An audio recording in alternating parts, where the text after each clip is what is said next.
भगवान क्या है? क्यों माने भगवान को? भगवान का रूप कैसा है? क्या ईश्वर का अस्तित्व है या नहीं? भगवान अल्लाह और ईश्वर होते हैं या नहीं? यदि दुनिया में कुछ तर्क की विषय है तो भगवान का विषय है। ईश्वर को जानने के लिए हर कोई उत्सुक रहता है कि आखिर भगवान क्या है। असल में भगवान किसी के अनुसार एक शक्ति तथा सहारा है, और कई लोगों के अनुसार भगवान तो होते ही नहीं, केवल भगवान एक नाम है। वैज्ञानिकों के अनुसार भगवान क्या है, इनका विचार क्या है, सब कुछ आज हम इस वीडियो में जानेंगे और आपके सारे सवालों के जवाब देने की कोशिश करेंगे कि भगवान अल्लाह ईश्वर क्या है। क्या सच में भगवान अल्लाह ईश्वर है, और है तो कहाँ है? तो वीडियो को लास्ट तक पूरा जरूर देखें। किसी महान आदमी का कहना है कि आप जो भी करोगे उसमें आपको विफलता मिलेगी। आप कोई भी काम करने जाओगे तो वह काम पूरा नहीं होगा। सफलता तब तक मिलेगा जब तक आपकी आंखें नहीं खुल जाती। इसके बाद अपने अंदर में जो विश्वास होता है वह खत्म हो जाता है। जब ईश्वर आपके साथ होते हैं तो आपको बिल्कुल अकेला महसूस होता है। आप नहीं समझ पाओगे आपको भविष्य में क्या करना है। आप खुद को ऐसी स्थिति में महसूस करोगे जहां आपको कोई भी व्यक्ति मदद नहीं कर सकता है। आप अपनी परेशानी किसी को शेयर नहीं कर सकते। अगर किसी व्यक्ति को परेशानी बता भी दी तो यह उनके लिए बहुत छोटी बात होगी, या वह व्यक्ति आपकी बातों पर ध्यान नहीं देंगे। आपको लगेगा इस दुख से ज़्यादा और क्या बुरा हो सकता है। इन दुखों से इंसान टूट तो जाता है, लेकिन इन्हीं दुखों से उसमें ईश्वर के प्रति प्रेम भी विकसित हो जाता है।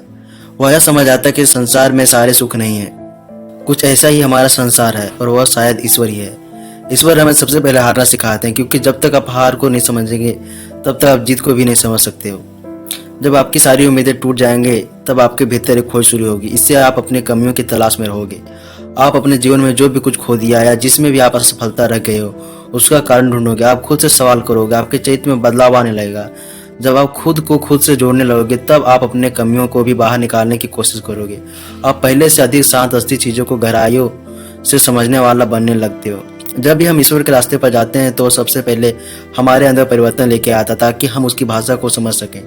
जब तक हम ईश्वर के गुणों को नहीं समझ सकेंगे तब तक भगवान और ईश्वर की प्रेम को भी नहीं समझ सकेंगे। इसलिए ईश्वर हमारे अंदर बदलाव लाते हैं, हमें उनकी भाषा को समझना सिखाते हैं, चाहे सुख हो चाहे दुख हो।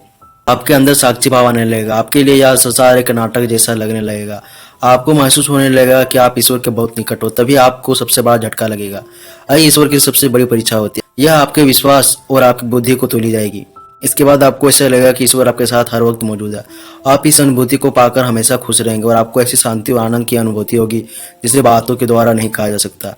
एक बात तो जरूर है, भगवान जैसा भी है, लेकिन थोड़ा सोचने पर जिंदगी में सहारा मिल जाता है। इसीलिए कुछ लोगों ने कल्पना कर लिया है कि भगवान का अस्तित्व है, लेकिन कुछ लोग ऐसा मानते हैं भगवान वास्तव में नहीं है, और कुछ लोग मानते हैं भगवान वास्तविकता से कुछ ज़्यादा बड़े हैं। कुछ लोग भी ऐसा मानते हैं कि भगवान को विश्वास करने से शांति मिलती है। कोई हमारे ऊपर है या सर्वोच्च पद पर है, इसीलिए भगवान को विश्वास करने से शांति मिलती है। हो सकता है शांति के लिए हमने एक ऐसा कॉन्सेप्ट बनाया है, लेकिन सच में कहा जाए कि केवल शांति की अगर बात हो तो एक ऐसी चीज जो असल में नहीं है। क्या वह चीज आपको शांति दे सकते हैं? हम उदाहरण के तौर पर लेते हैं, यदि किसी सुपरमैन को पूजा करें और सुपरमैन है तो काल्पनिक है, क्योंकि हम लोग सुपरमैन को शक्तिशाली मानते हैं, तो इन्हें पूजने से क्या शांति मिलेगी? नहीं मिल सकती है, क्योंकि हम देखते हैं लोगों को दुनिया में मन की शांति प्राप्ति होती है नहीं होती है। भगवान एक ऐसा विषय है जिसकी समाधान आज तक नहीं हो पाया। विश्व के सभी धर्म में ईश्वर की पूजा किसी न किसी के आधार पर किया जाता है, लेकिन इसी बीच दुनिया में ऐसे भी नास्तिक लोग हैं जो भगवान पर विश्वास नहीं करते हैं। जो धर्म के अनुसार चलते हैं वो भगवान को मानते हैं। उनके अनुसार जैसे चेयर, टेबल, कुर्सी, पंखे, लाइट, मोबाइल मनुष्य के द्वारा निर्मित है, इसलिए इन चीजों को हमेशा दिखाई देता है। लेकिन भगवान सृष्टि के विद्वान मानते हैं, इसलिए भगवान दिखाई नहीं देता। ईश्वर मनुष्य के द्वारा कोई वस्तु में दिखाई नहीं देता है। जहाँ पर भगवान होता है वहाँ प्रकाशित होता है। इन विषयों पर चर्चा करते हुए नास्तिकों का कहना है कि भगवान मनुष्य के द्वारा निर्मित है। भगवान नाम मनुष्य ने अपने स्वार्थ के लिए दिया है। मनुष्य जो भी कर्म करता है उसके कर्मों के अनुसार ही फल मिलेगा। हमारे समाज में बहुत सारे ऐसे अंधविश्वास फैला हुआ है। नास्तिकों के अनुसार सूर्य, चंद्रमा, पृथ्वी, पहाड़, पर्वत, जल, पेड़ पौधे, हम इंसान को अगर भगवान के द्वारा बनाया है तो भगवान भी एक जैसा होना चाहिए। फिर क्यों अलग अलग धर्मों के लोग ईश्वर को भिन्न भिन्न प्रकारों से पूजा करते हैं? जैसे कि दार्शनिक वाल्टर रसन ने कल्पना करके लिए कहा था कि एक केतली सूर्य के चारों ओर घूम रही है, जिससे किसी दूरबीन से देखा नहीं जा सकता है। इस तर्क को झूठ नहीं प्रमाणित किया जा सकता, लेकिन अगर कोई यह दावा करे कि केतली में चाय भी भरी है और केतली खाली है तो यह एक विरोधाभास जन्म लेता है। हम कह सकते हैं कि ऐसी कोई केतली का अस्तित्व नहीं है जो एक ही समय पर खाली भी और भरी भी हो।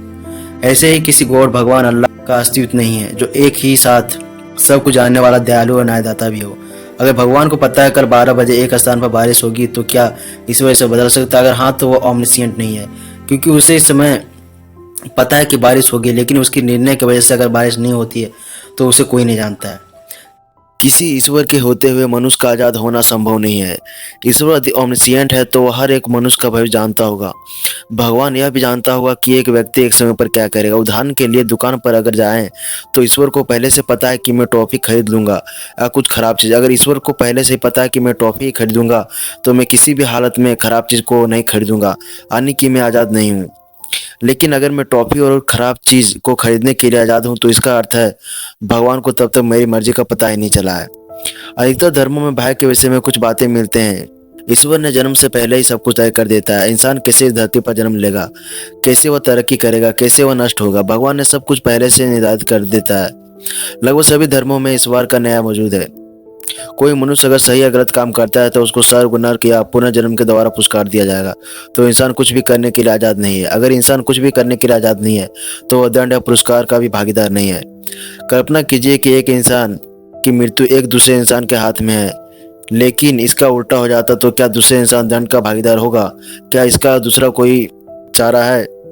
उसने तो केवल मात्र भगवान का मर्जी का पालन किया है।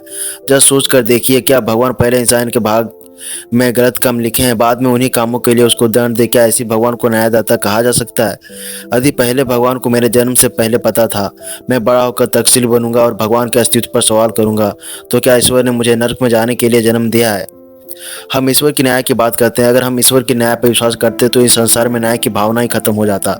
कल्पना कीजिए, ईश्वर पर यकीन करके न्याय के साथ ही इस दुनिया का हर आदमी खड़ा हो जाए तो क्या होगा? तो कोई भी आदमी अब अपना खराब काम ईश्वर पर डाल सकता है। इस व्यवस्था से चलते हुए कोई व्यक्ति अगर खराब काम करे तो फिर भगवान का लिखा हुआ था यह काम ऐसी भी सूरत पर किसी की तरह अन्याय व्यवस्था नहीं हो सकता। मनुष्य सभ्यता के शुरू से इंसान न्याय की व्यवस्था आगे ले जाते हैं। इंसान को न्याय पर यकीन था आज भी है। इसलिए यदि सभ्यता से लेकर आधुनिक सभ्यता तक इंसान की न्याय की व्यवस्था नहीं है तो इस दुनिया में न्यायालय है, इससे बड़ा सबूत कोई नहीं है। कोई न्यायशील भगवान नहीं। अगर ईश्वर दुनिया में होता तो उसका न्याय व्यवस्था हर जगह में होता और इतने अत्याचार और अन्याय नहीं होते। दुनिया में कोई बुराई नहीं होती। दुनिया में हमेशा के लिए बुराई खत्म हो चुकी होती। दुनिया में सब कुछ अच्छी होती है क्योंकि सारी व्यवस्था, सब स्थान भगवान के हाथ में है। आई होप यह वीडियो आप लोगों को अच्छा लगा होगा। धन्यवाद।